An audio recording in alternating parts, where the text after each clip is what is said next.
열국시대 철과 진흙 나라. 왕께서 그 발과 발가락이 얼마는 토기장이에 진흙이요 얼마는 철인 것을 보셨은즉 그 나라가 나누일 것이며 왕께서 철과 진흙이 섞인 것을 보셨은즉 그 나라가 철에 든든함이 있을 것이나 그 발가락이 얼마는 철이요 얼마는 진흙인즉 그 나라가 얼마는 든든하고 얼마는 부서질 만할 것이며 왕께서 철과 진흙이 섞인 것을 보셨은즉 그들이 다른 인종과 서로 섞일 것이나 피차에 합하지 아니함이 철과 진흙이 합하지 않음과 같으리이다.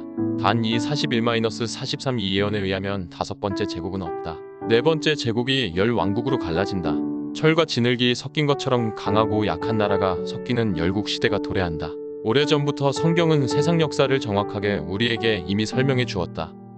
D 331년 이후부터 지금까지 로마 제국은 분열되어 있는 채로 지금까지 존재하고 있다. 하나님께서 더 이상 합치지 못할 것이라고 하셨다.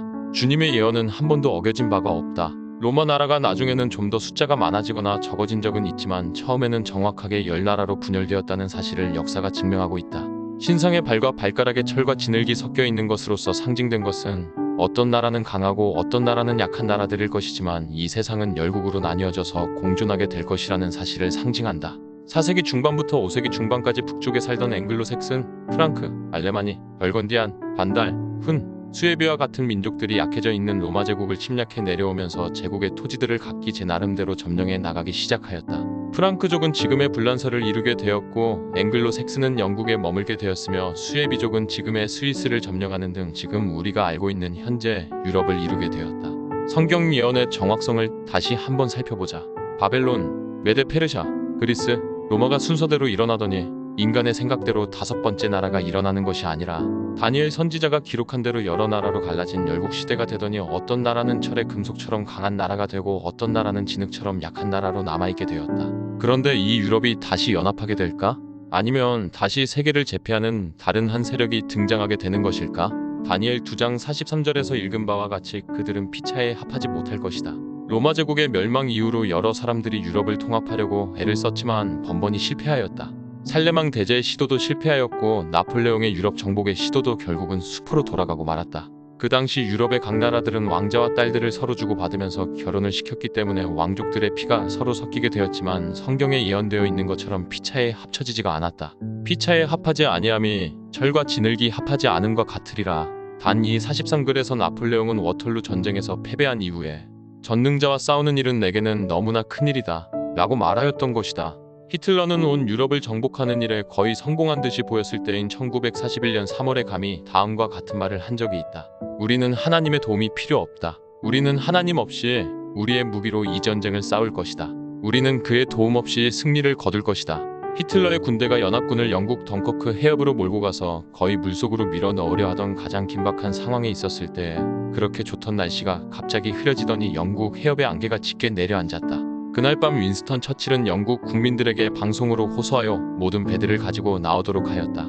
그래서 연합군들은 민간인들의 배들을 타고 무사히 영국으로 피신하게 되었고 다시 재무장 정비하여 나아가 결국은 연합군이 세계 2차 대전을 승리로 이끌게 되었다.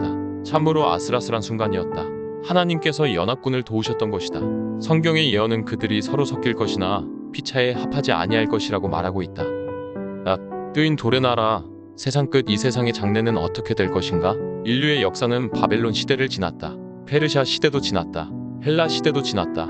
로마 제국 시대도 지나갔다. 우리는 지금 이 세상 역사의 머리나 가슴이나 다리의 시대에 살고 있지 않다. 우리는 발가락 시대에 살고 있다. 우리는 지금 바로 세상 역사의 마지막 시대의 그 끝에 살고 있다.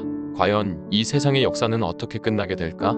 다니엘 2장 4445절은 다음과 같이 예언해주고 있다. 이 열왕의 때 하늘에 하나님이 한 나라를 세우시리니 이것은 영원히 망하지도 아니할 것이요 그 국권이 다른 백성에게로 돌아가지도 아니할 것이요 도리어 이 모든 나라를 쳐서 멸하고 영원히 설 것이라. 왕이 사람의 손으로 아니하고 산에서 뜨인 돌이 철과 녹과 진흙과 은과 금을 부서뜨린 것을 보신 것은 크신 하나님이 장래일을 왕께 알게 하신 것이라. 이 꿈이 참되고 이 해석이 확실하니이다. 단 이 4445 사람들은 염려한다. 이 세상이 핵폭탄으로 멸망하든지 아니면 환경오염이나 인구의 증가와 식량의 부족으로 자멸할지 모른다고 말이다. 그러나 여기에 기쁜 소식이 있다. 이 세상은 핵폭탄으로 망하지 않을 것이다. 식량난으로 자멸하는 것도 아니다. 세계 3차 대전으로 끝나든지 다시 빙하 시대가 오는 것도 아니다. 이 지구의 역사는 돌의 나라, 즉 인간의 손으로 만들지 아니한 왕국인 하나님의 나라가 임함으로 끝날 것이다. 그것은 곧 그리스도의 재림을 상징하는 것이다. 하나님께서 계획하신 때가 다 되었다. 이 세상 역사는 하나님의 심판과 함께 그리스도의 왕국을 이 땅에 세우심으로 종결지어질 것이다. 이 세상 나라들은 여름 타작마당에 격같이 될 것이다. 다니엘 2:35 참조. 우리는 하나님의 심판을 통과하기 위하여 마음과 성품이 준비되어 있는가? 더 이상 거칠의 위선적인 신앙이 우리를 보호하지 못하는 때가 곧 오고 있다. 신상을 쳐서 가루를 내어버릴 돌의 나라는 하나님의 나라를 상징한다. 언제 돌나라가 임하는 것일까? 그 돌의 나라는 머리를 치는 것이 아니고 가슴이나 다리를 치는 것도 아니다. 열왕의 시대에 하나님의 나라를 세우신다고 하였다. 지금 유럽은 다시 모종의 연합을 이루어 유럽연합이라고 불리는 한 나라로 만들려는 계획을 한창 진행 중이다. 그러나 성경은 유럽이 다시 고대 로마의 영광을 재현하는 연합을 이루지 못할 것이라고 예언하고 있다. 돌의 나라의 시대가 다가오고 있다. 이제 곧 임할 그리스도의 나라는 영원할 것이다. 거기에는 더 이상 슬픔과 이별이 없을 것이다.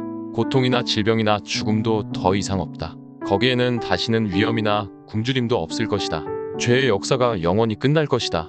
다니엘 2장 45절에 나오는 뜨인 돌은 예수님의 재림, 곧 하나님의 왕국을 상징한다. 고전 14배전 이사 누 20시 18분. 이 땅을 예수님의 왕국으로 만들기 위해서 다시 오시는 것이다. 주님께서 구원을 베푸시는 일이 끝났다. 의인들이 준비되었다. 예수님이신 어린 양의 신부가 준비되었다. 그래서 이 땅의 역사가 끝날 것이다. 이 땅의 왕들의 권력이 끝날 것이다. 각 나라의 국권이 끝날 것이다. 부자들의 욕망이 끝날 것이다. 세상의 욕심들이 끝날 것이다. 하루아침에 갑자기 끝날 것이다. 그리고 예수께서 이 땅에 재림하실 것이다. 천천만만의 천사들을 대동하시고 이 땅으로 임하실 것이라고 말씀하고 있다. 기억하라. 그때 여러분은 어디에 설 것인가? 이 땅의 주인이신 예수께서 오셔서 이 땅을 다시 재창조하시는 것이다.